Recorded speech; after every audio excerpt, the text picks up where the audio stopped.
स्वागत है प्रतिशोध के इस विशेष अंक में। आप जानते हैं कि दुनिया भर में अब जो चीजें होती हैं कोई आइसोलेशन में नहीं होती। ऐसा नहीं होता कि दुनिया के किसी हिस्से में कुछ चल रहा हो और उसका असर दुनिया के दूसरे हिस्सों पर कम या ज्यादा ना पड़े।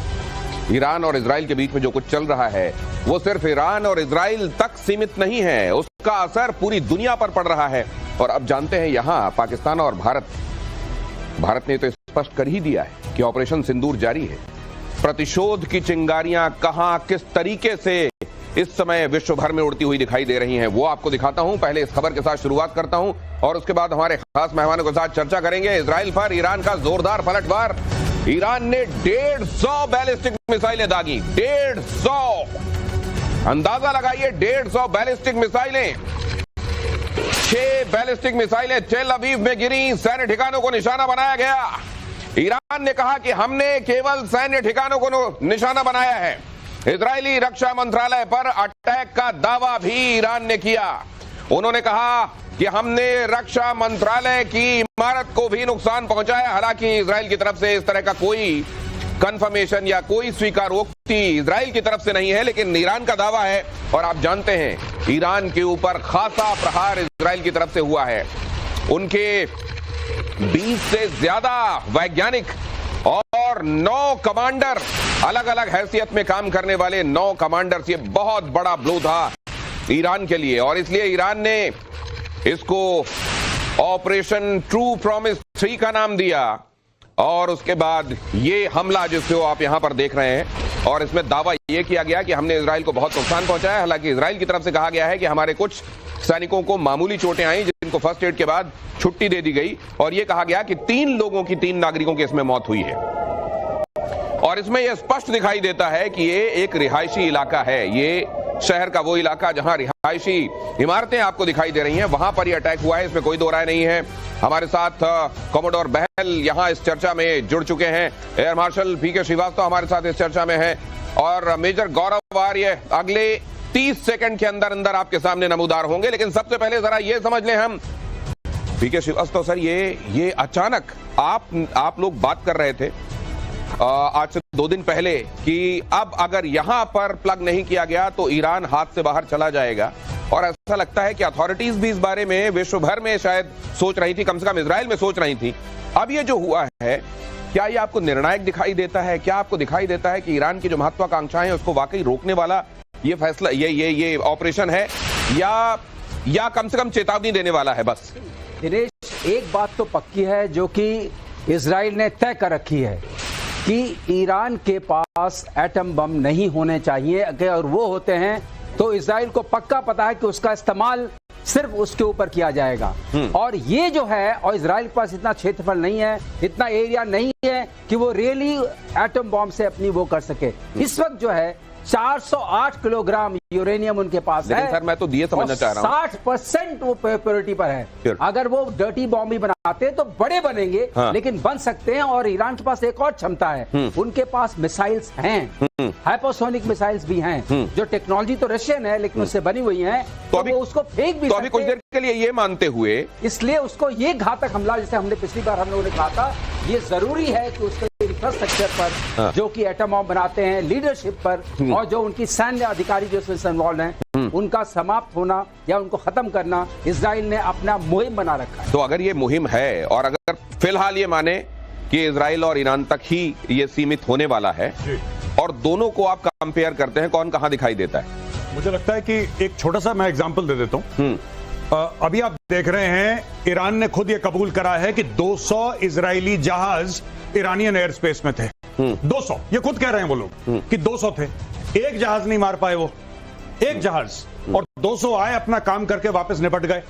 लेकिन क्या ईरान में वो कैपेबिलिटी है कि तेल अवीव के ऊपर अपनी एयरफोर्स घुमाए? एक बार घुमा के तो देखे।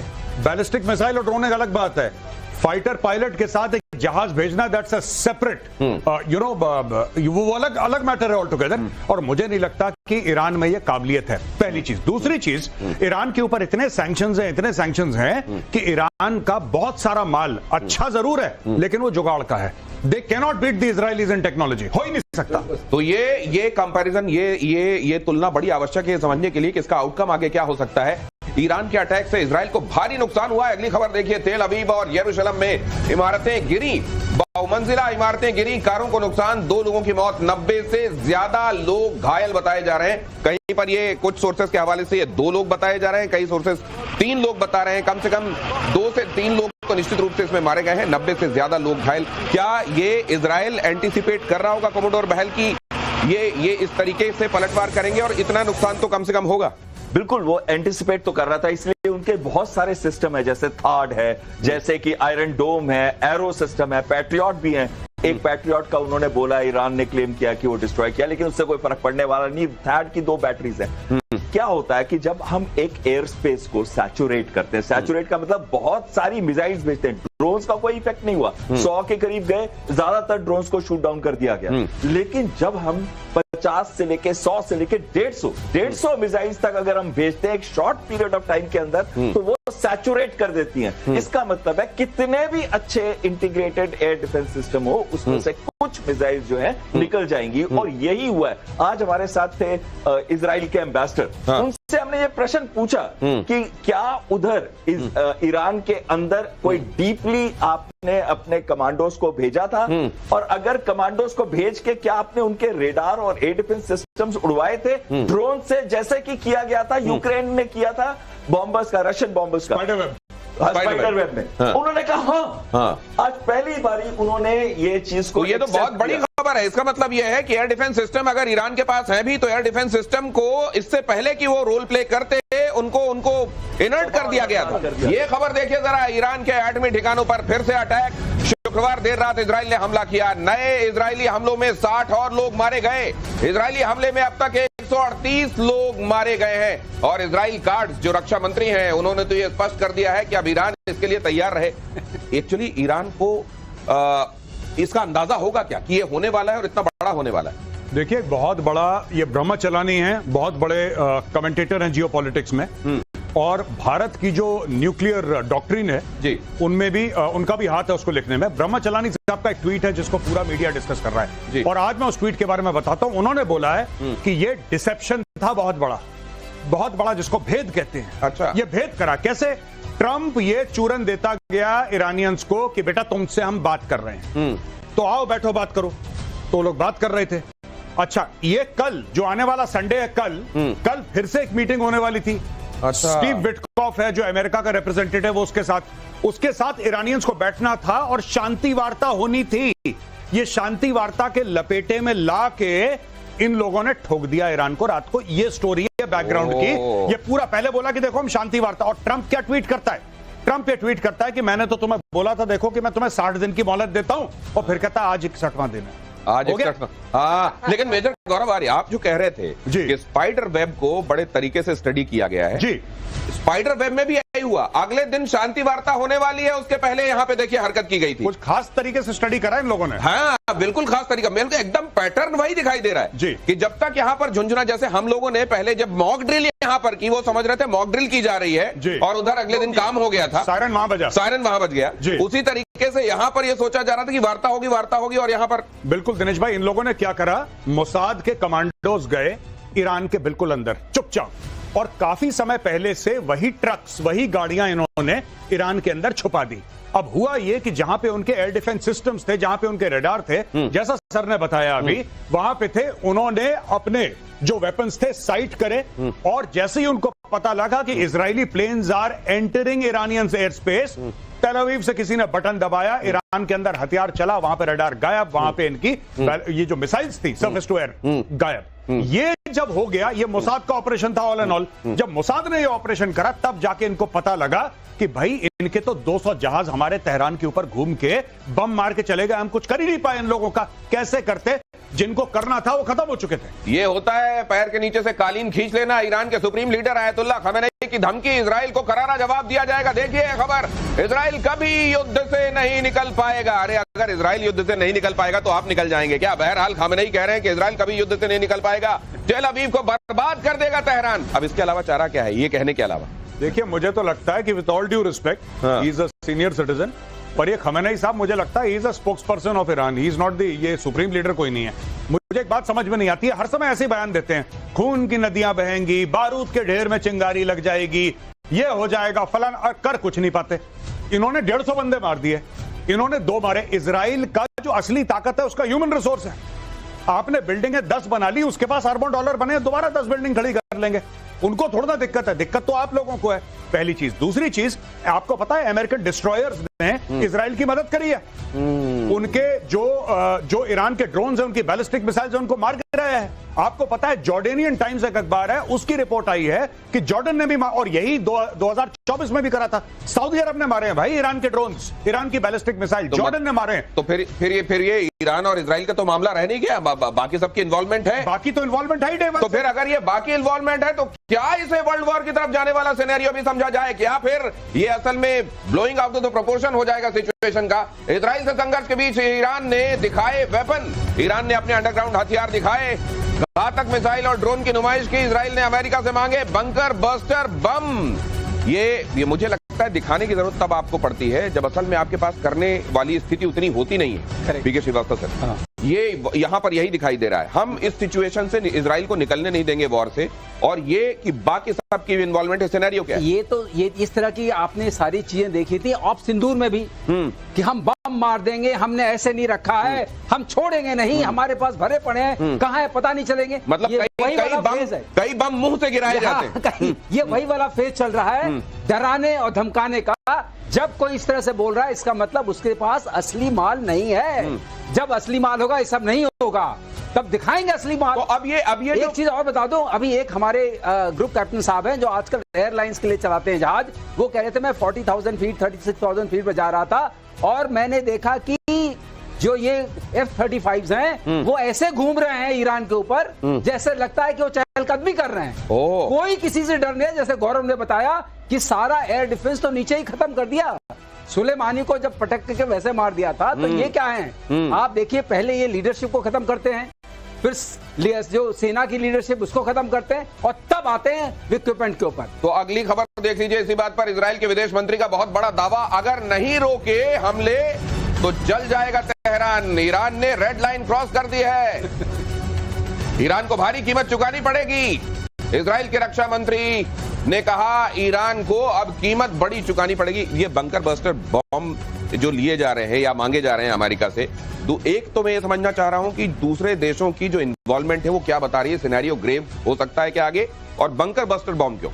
ये देखिए, जो फॉडो है न्यूक्लियर साइट, वो ऐसे माउंटेन के अंदर अबाउट काफी नीचे, कई सैकड़ों मीटर नीचे है। जैसे इधर किराना के बारे में बात, जैसे किराना की बात हो रही थी। लेकिन उसके लिए जैसे इन्होंने अफगानिस्तान में बॉम्ब यूज किए थे तो उसको तो मदर ऑफ ऑल बॉम्ब्स कहते थे। लेकिन ये वाला जो बॉम्ब चाहते हैं GBU 57, जो कि नियरली 12 से 13 हजार केजी का या फिर 30,000 पाउंड कह सकते हैं, वो वाले बॉम्ब चाहिए इनको, ताकि वो पेनिट्रेट करे और डिले हो उसके अंदर और फिर एक्सप्लोड करे। मास पेनिट्रेशन बाय डिले और फिर एक्सप्लोड करे। तो ये समझ लीजिए कि जैसे ड्रिल, आपके अब देखा होगा ना घरों में जो ड्रिल मशीन होती है, तो पहले जाए ड्रिल करे, अंदर चला जाए बॉम्ब पूरा एक्सप्लोसिव लेकर, और वहां जाकर फटे और फिर कुछ भी नहीं बचेगा। और इसमें बड़ी महत्वपूर्ण चीज ये आ जाती है कि जो सेंट्रीफ्यूजेस हैं वहां पे 50,000 से ऊपर, 14,000 के करीब सेंट्रीफ्यूजेस तो नातांज में है, और जो फॉडो में है वो सबसे एडवांस्ड सेंट्रीफ्यूज है। लेकिन अगर उधर हिट होता है तो हो सकता है कि बहुत बड़ा रेडिएशन लीक हो। तो ये बहुत बड़ा रेडिएशन भी लीक हो सकता है, क्योंकि वहां बहुत प्यूरिफाइड यूरेनियम भी इन्होंने भाइयों ने रखा हुआ है। ईरानी बॉर्डर पर पाकिस्तानी एयरफोर्स अलर्ट, मिसाइल हमला रोकने के लिए फाइटर जेट तैनात। पाकिस्तान को इजराइल के हमले का बहुत डर लग रहा है। इजराइल का अगला निशाना पाकिस्तान हो सकता है, ये हामिद मीर कह रहे हैं।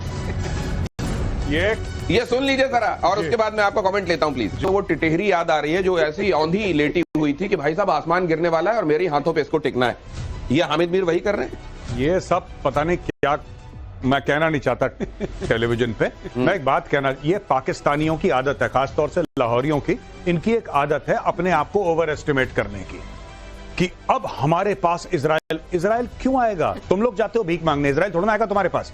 इजराइल का क्या काम है कि तेहरान को ठोकना, न्यूक्लियर उसका जो प्रोग्राम है उसको नस्ते नाबूद करना, कहानी खत्म। ये अपने आप को बीच में इंपॉर्टेंस कुछ नहीं। रशिया यूक्रेन की वॉर, क्या ये हमारी तरफ लड़ाई आ सकती है रशिया यूक्रेन की? कुछ नहीं हो रहा वहां पे, 2 यूरोपियन देशों में बहस हो रही है, इस पे पाकिस्तान का क्या फर्क क्या पाकिस्तान की डिप्लोमेसी ये पता नहीं क्या आप मान ये लेते तू हैं। कौन में खामखा। हाँ, तो कौन मखा इनकी आदत है पाकिस्तानियों की, खास तौर से जो लाहौरी हैं, मैं आपको बाय सिटी बता रहा हूं, लाहौरी इनकी बहुत खराब आदत है हर चीज में अपने आप को पाकिस्तान बड़ा अहम है, क्योंकि अगर इजराइल ने ईरान के ऊपर हमला कर दिया तो फिर अगला निशाना हम, ये किसने बताया हामिद मीर को कि अगला निशाना तुम हो? ये और, तो और ये क्या और अगर इजराइल आएगा भी तो क्या लेने आएगा पाकिस्तान में खुदरे मुल्क के ये पास? अपने आप को मुसलमानों का खलीफा समझते हैं हाँ। और अब भी समझते हैं कि हमारे पास है, तो ये समझ लीजिए कि कुछ नहीं है। आने वाले दिनों में आपको कोई बड़का मारता हुआ दिखाई दे, बड़ा बोलता हुआ, तो लगदा लाहौर दिया, आप समझ लीजिए। अगली खबर देखिए कि ईरान के एटमी प्रमुख मोहम्मद इस्लामी का दावा, नातांज फैसिलिटी पर हमले से कोई नुकसान नहीं हुआ है। मतलब कह रहे हैं और मारो, हमलों से कोई रेडिएशन लीक नहीं हुआ है, जनता को घबराने की कोई जरूरत नहीं है, परमाणु बम बना कर रहेगा ईरान, ये कह रहे हैं कोई नुकसान नहीं हुआ है। दिनेश, ये जो उनका खामिनी है उसने बोला है कि ये हमारी रिलीजियस ड्यूटी है कि हम एटम बम नहीं बनाएंगे, जो उसने अपनी तकरीर की हुई है और जो अपना रिलीजियस एडिक्ट दिया तो हुआ हम नहीं बनाएंगे कहा है। उसने कहा हम नहीं बनाएंगे, तो फिर वहां क्यों यही बन रहा है? कहता है, लेकिन बना रहा है। हाँ। क्योंकि मैंने उस शो में बताया था ना कि इनके 50,000 पेजेस, 163 सीडीज ये मिले थे अमाद वाली जगह पे जब उन्होंने मोसाद ने निकाला था, तो वो है इनके पास। लेकिन ये कहते रहेंगे और उससे कहलवाते रहेंगे कि भाई ये हम नहीं करेंगे, लेकिन अब तो खुल के आ गया है। तो ये जो बोल रहे हैं आप परमाणु बम बना के रहेंगे, लेकिन अभी कॉन्फ्लिक्ट चल रहा है। नहीं, ये जो आप कह रहे हैं, ये से भी बड़ा आप जो कह रहे हैं कि यहाँ तो बड़ा एनरिच्ड यूरेनियम इन्होंने रखा हुआ है और वहां मार दिया तो फिर बड़ी तबाही फैलेगी, इनको ये अंदेशा नहीं है क्या कि हमारा बम हमारे खिलाफ इस्तेमाल हो जाएगा? बिल्कुल। और जब ये यूरेनियम एक्सप्लोड करता है या इसका रेडिएशन लीक होता है, अगर हम उस पे ही रहे तो इसके दो इफेक्ट होते हैं, रेडियो एक्टिव भी है और जो पॉइजन टॉक्सिक मटेरियल बाहर निकलता है, क्योंकि ज्यादातर ये UF6 के मटेरियल होते हैं, यूरेनियम हेक्साफ्लोराइड 6। अगर वो निकलता है तो टॉक्सिटी सब जगह पड़ जाएगी, एनवायरमेंट तो खराब होगा ही होगा, पानी में पॉल्यूशन आ जाएगा और साथ में ये स्प्रेड करेगा विंड के हिसाब से, हवा के हिसाब से, कहां तक ये स्प्रेड करता है। लेकिन इसमें एक कंटेनमेंट होती है, ये देखना पड़ता है कि कितने सेंट्रीफ्यूज इफेक्ट हुए हैं, उसका स्प्रेड कितना है और क्या उन्होंने कंटेनमेंट मेजर्स लिए हैं कि नहीं। जैसे कि आपने याद होगा अमेरिकन प्लेन्स बोरोन लेके आए थे पाकिस्तान के ऊपर कि शायद वहां पे रेडिएशन लीक हो गया, तो क्या उनके पास वो मटेरियल्स हैं उसको कंटेन करना। ये बड़ी खबर देखिए, ईरान को लेकर इजराइल का बहुत बड़ा दावा, इजराइल की सेना का बयान, ईरान का यूरेनियम मेटल प्रोडक्शन बिल्डिंग तबाह की हमने, इस्फहान में ईरान की परमाणु प्रयोगशाला नष्ट की। तो ये क्लेम और काउंटर क्लेम हो रहे हैं, लेकिन एक चीज साफ दिखाई दे रही है कि फिलहाल ईरान की हालत खराब है। और ये कितने दिनों तक, ये भी कहा गया है, इजराइल काट्स की तरफ से ये बात कही गई है कि if it is not for weeks, at least this is going to be there for days। मतलब कुछ दिनों तक तो ये 3, 4, 5 दिन तो कम से कम एक्सपेक्ट किया जाए। मुझे लगता है ज्यादा होगा, क्योंकि इसमें अब और एक्टर्स भी इसमें शामिल हो जाएंगे। सबसे बड़ी बात यह है कि लोग रुकने की बात कर रहे हैं और इजराइल उनको जवाब तक नहीं दे रहा। पहली चीज, ये जो बंकर बस्टिंग सर ने बताई ना, बिल्कुल ठीक है। ये डायरेक्टली क्यों मांग रहा है? ट्रंप का बहुत बड़ा बयान है। ट्रंप ने ये रिसेंटली बयान दिया है, फ्राइडे को ही ट्रंप का बयान, यानी कल का बयान है ट्रंप का, कि साहब मैं आपको ये बताना चाहता हूं, यानी कि ये बात कर रहा है ईरानियों से, मैं आपको बताना चाहता हूं कि एक और आखिरी मौका है आपके पास। ये सब जो न्यूक्लियर वाला जो तुम्हारा टंटा है उसको खत्म करो, वरना दुनिया के बेहतरीन हथियार अमेरिका बनाता है और उसमें से बहुत ज्यादा हथियार इजराइल के पास हैं। ये उसने सीधी धमकी दे दी है और अमेरिका इस वॉर में ऑलरेडी इन्वॉल्व है। देखिए, ईरान का हलवा बन जाएगा अगर ये मामला आगे निकल गया तो। इजराइल भी ठोकेगा। पहली चीज, America is moving it's aircraft carriers, उनका कैरियर फ्लीट पूरा वहां पे जा रहा है आगे की ओर। नहीं, लेकिन ये क्या, ये ट्रंप जो है ये बड़ा कैलकुलेटेड तरीके से इन्होंने वाकई धोखा देने के लिए ऐसा किया कि ईरान इस गलतफहमी में रहे कि नहीं अभी ट्रंप तो ये नहीं चाह रहे हैं। पहले वो कहते रहे नहीं ये डिलेड होगा, अब मुझे तो नहीं लगता अभी होगा, या वाकई ये नाना करके प्यार तुम्ही से कर बैठे वाला हो गया इनका कि अब इजराइल ने मारी दिया है तो सामने आ जाओ, क्योंकि पहले दिन तो पल्ला झाड़ रहे थे। अरे इनका डिफेंस सेक्रेटरी कहता हमें पता ही नहीं अटैक के बारे में, ट्रंप कहता नहीं मुझे पता था। तो उसने अपने डिफेंस सेक्रेटरी को अड़ंगी मार दी ट्रंप ने, क्योंकि भाई अगर क्रेडिट लेना है तो ट्रंप ही क्रेडिट लेगा। सीज फायर भी ऑपरेशन सिंदूर का ट्रंप कहता मैं नहीं करवाया, इधर भी ट्रंप कहता नहीं वो मैं ही था, वो हाथ खड़ा करके उसका डिफेंस सेक्रेटरी कह रहा है नहीं सर हमें इजराइल ने तो हमें बताया नहीं। यार ये मतलब ये एक दूसरे का क्रॉस कनेक्शन चल रहा है। लेकिन बहरहाल मैं आपको एक बात बता दूं, मुझे लगता है कि हफ्ते से ज्यादा चलेगा ये मामला।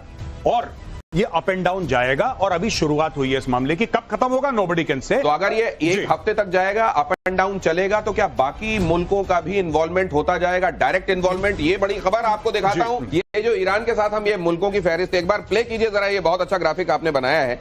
क्या ये वाकई मुल्क इनके साथ हैं? अब जैसे क्या ये गिन लिया जाए कि America, Britain, France, Germany, UAE, Bahrain, Jordan ये इजराइल के साथ हैं और सामने आएंगे भी, और इधर लेबनान, यमन, सीरिया, रूस, चीन, उधर नॉर्थ कोरिया, क्या ये हैं और सामने आएंगे भी? ये भाई साहब सबके सब इजराइल के साथ हैं और बाकी सब बंद है, सबका मुंह बंद है। जॉर्डन ने तो मिसाइल मार के गिरा दिया। और क्या होता है आमने सामने आना? ये सऊदी अरब ने 2024 में एक काम करा था, सऊदी अरब फिर करेगा एक काम। रशिया और नहीं क्या नाम कहते हैं, फ्रांस और Britain, they might criticise privately, they are with them. America खुद मिसाइल गिरा रहा है, ये तो एक्टिवली इन्वॉल्व है। जो आपने अभी ग्राफ दिखाया, इस ग्राफ को अगर आप दिखाइए, America, Britain, France, Germany, UAE, Bahrain, और ये सब, ये सारे के सारे जितने देश हैं ये तो खड़े हैं साथ में यार। जर्मनी ने बोल दिया ब्लैंक चेक है इजराइल को यार, जो ठोक वी आर विथ यू। इसमें से क्या सीरिया की क्या औकात है? आप बताओ सीरिया की। सीरिया का खुद बेड़ा अगर को रखा है। लेबनान को मार मार के उसने हलवा बना दिया। यमन का कुछ पता नहीं है। रूस और चीन रूस अपने घर में उलझा हुआ है। रूस अपने घर में उलझा हुआ है। चाइनीज कहता है कि जहां पे पैसे की बात ना हो, प्लीज डू नॉट डिस्टर्ब इस फोन की सभी, इस रूट की सभी लाइनें में। जहां पैसों का हमको लाभ ना हो, वहां भाई साहब मुंह से बुलवा लो, जितनी आग उगलवानी उगलवा दो। और यही कह रहे हैं कि ग्लोबल टाइम्स में आइंदा दिनों में आग लगी आपको दिखाई देगी उसके अखबार के पन्नों में।